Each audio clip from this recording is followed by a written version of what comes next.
Hi.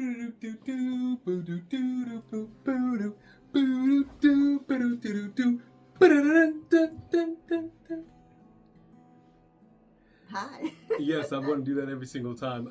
Well, I may not. Who knows?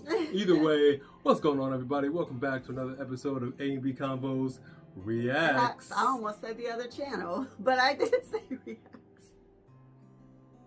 I should have reacted to that.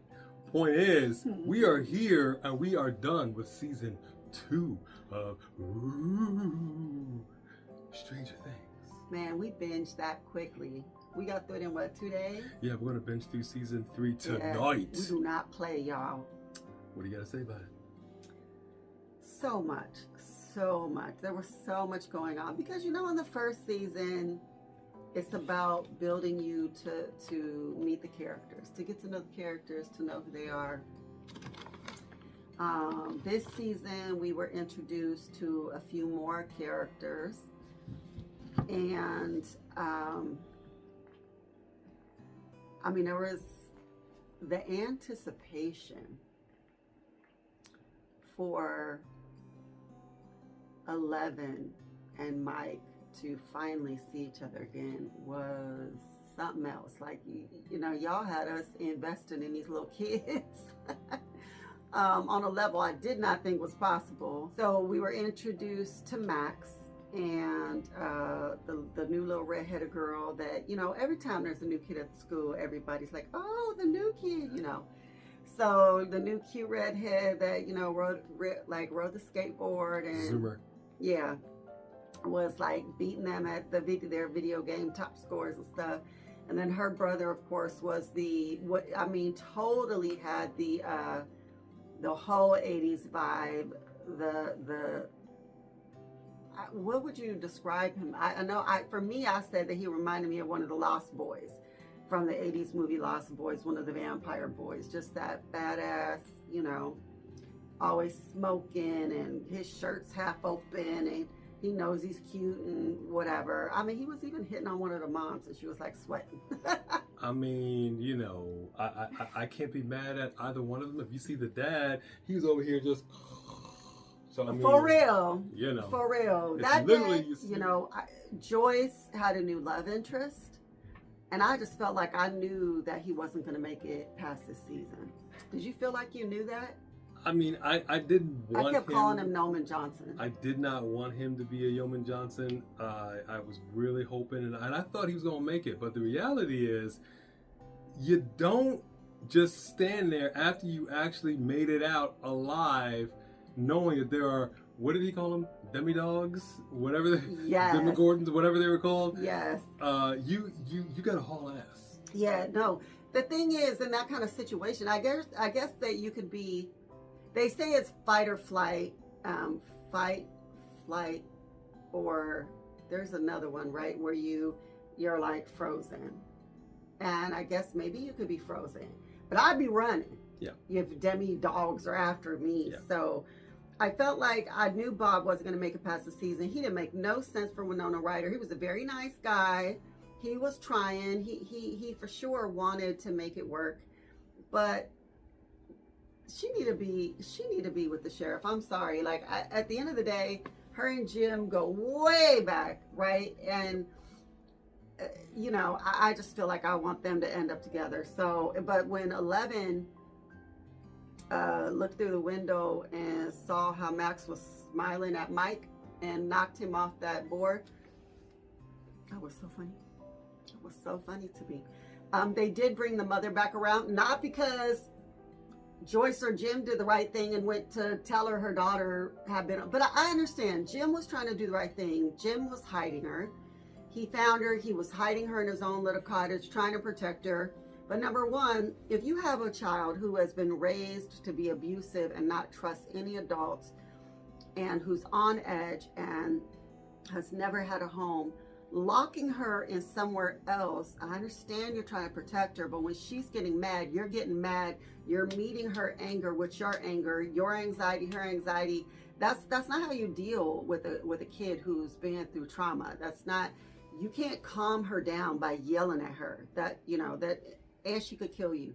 So, you know, but I thought it was written really well. I feel like he's learning. I feel like he wants to continue to be her dad, and he's trying to learn what that's like because of all his past trauma. Like he doesn't know how to do that. I would love for Joyce to be a mom character for her.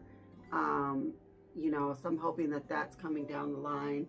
I'm glad that Will is finally free of this, you know, monster, but that's only this season. Like, obviously, right? There's so much more to go. So, yeah, I liked everything about it. But let me tell you, that little girl was nobody can handle her brother. And she took Lucille, because you have to call that bat Lucille if you've ever watched The Walking Dead. I mean, that was his Lucille, right? She took that bat, she stabbed him in the neck, like knocked him out, took that bat, swung it between his legs. You gonna leave me alone? You gonna leave my friends alone? Girl. I love the introduction of her sister, Callie, or number 8. You know, that you didn't, when they started off, I'm like, oh, clearly she was a kid that was in there too, because at the end of the day, if she was 11, she wasn't the first one, right? I loved the sister aspect. I loved when they got together, that moment they had. But now that they left old boy alive, if Papa is really alive, and he knows she's alive, I mean, you know, this is gonna get messy. So messy. But I think Erica will come back around, and I think she also will be a disposable character that they'll probably kill off in the future, and you'll have to see Elle deal with that. And I really thought that the mom would snap out of it once she was home. I'm glad she could go into her mind and talk to her. But I was really, but there was also, well, okay, so that's everything I liked about it. Me? Yeah. What did I think of it? Yeah, what stood out to you? What good, bad, and ugly? I will simply say this. I mentioned this to her earlier on. I was not prepared for the emotional roller coaster that this show would send me on. The fact that I am now invested in these kids and what's going on, I did not see that coming. I did not anticipate that. I love the relationships. I love the dynamics. It really warms my heart. And so this scares me for the upcoming seasons, because as we have seen on occasion, maybe more than on occasion, but you have these relationships that forge. They have these really strong bonds, and then as they grow up, things kind of change. We saw it with the Wonder Years, going back, you know, to Winnie. I mean, it just didn't work out in the end, and it tore hearts apart all across America. So I'm not really sure what's going to happen here, but I'm excited about it. What's funny about this, in regards to us caring about these characters, the show that we were watching, I can't remember the name of it right now. I think it was on Netflix. They went to Paramount when they were in high school and they were dead. And School Spirits. School Spirits. I'm still waiting for the next season of that too. That was an awesome Spirits. show. We need to do a review of that show. We should do a review on that show, because this show starts off, you're looking at all these people, you don't quite know what's going on, but by the end of that series, thus far, unless they come up with another season, we are just like, oh I my can't gosh. believe how many people said I didn't get through season 2. How did you not get through season? What?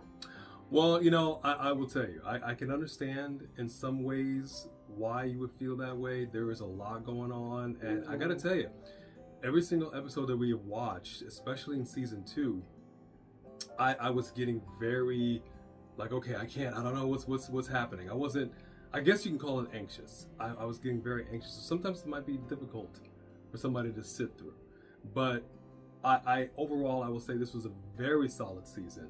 Really liked the development of the actors, especially Will. He had to be possessed, and you're trying to tell this kid, listen, you're possessed, you're you, but you're not you, so you got to act like you, but you can't act like. And this is the thing about acting cues, it's not necessarily just the over the top kind of, but subtleties with the eyes. Yeah, because there was times he didn't say anything. with the And you didn't have to. Yeah. the head movements. And I noticed this actually before they decided to put the heaters on him and whatnot. When everybody was starting to talk to him, he would look, and the way he would move his head was very robotic, and he didn't even I don't Almost think he like a even puppet. blinked. Yeah, fantastic. So I got to tell you, overall, I love this season. Don't really have anything bad to say about it. I'm very anxious to see season 3. Now, I could poke holes in it, and that might be some of the issues that people have. You have to be able to have fun and poke holes. As huge wrestling fans, clearly we could do with suspension of disbelief, Sure. right? Like you have to want to go, I don't want to talk about how, if this could happen and how whatever dumb this is, because that's the whole point of make believe, is for it to be, you love stuff that has nothing to do with reality. And so number one, it didn't make sense that it's one thing for you to go in the mind and be able to find somebody and go talk to them and kind of see like a room where they're in. It's another thing for you to see your sister at a trash can burning and know how to get on a bus in what city and state and where to turn to find her. That didn't make any sense. I don't think there's like Google Maps in there when you were doing that, so that didn't make sense, that she could find people in that way. I didn't feel like that was explained well. I guess it was like the hole was in the studio, was not the studio, but the lab. There's a big hole in the wall to this other universe in the lab, but there's also just a hole in the park, right? So, but the first hole was in a tree. I feel like they should have kept with that portal in the tree and not just now digging another hole somewhere else. I think that it all should have led to that tree and not to just digging another random hole and there's another place you could jump down, which isn't even the main place that they needed to get to. Also, who digs a hole into the ground, and then when it opens up and you see that it goes to a evil dimension on the other side, you just jump into it? And, like all of you, like everybody did. All in. Yeah. That's as you would say, white people stuff, but he doesn't mean it like that. But yeah, that's white people in stuff. the movies. In the movies. Okay. That's just, I mean, is you what don't they do. really This see is too what many they do. black folk bungee jumping, but I'm just saying, like, you know, I know it's stereotypical, but like we are like, you don't go into a dark, creepy hole that's got an evil dimension. You avoid that. So that's just kind of weird. There's some things you just don't do. You don't tug on Superman's cape. You don't spit into the wind, and you don't mess around with Jim. Okay? There's some things you just don't do, and this is one of them. Yeah. So I mean, there were things like that where I was like, you guys are leaving too many holes in this for me. But and even the like the science teacher, I guess the lab teacher, I feel like he's just too naive. They call you at home, and you know, they or that might have been, I don't know which episode, if that was this season or last season, but also they're going to show him something and then no, it was just a joke, and then they're running here and running there, and he's just like, whoa, that's weird. I mean, he's too oblivious. It's like, why would you be a teacher and be that dumb? I guess I had some weird teachers who were kind of oblivious to, I don't know. So there were things, I can poke holes in it. There were things I didn't like, but I liked it more than I didn't like it, and I'm excited for season 3. Absolutely, which we're going to be starting right after this. Thought it was going to hold that. We'll definitely cut that. So absolutely, we are definitely going to be starting that right after this. Stick around, season 3. You know what? We might be back in what? A few minutes. 2 and 2. Right back at you, little Chuck Woolery there. Little Chuck Woolery. Absolutely. Woolery. We hope you enjoyed this episode of A&B Convos Reacts. We got plenty more coming at you. Make sure you guys stick around. Comment about your favorite characters and your favorite parts down below, but please no spoilers. I mean, I know that they're all the way through season 5, so I'm sure we've probably seen some and not even known it, but now that we know who everybody is, please don't spoil it for us. Thank you. We appreciate you. Have a good one.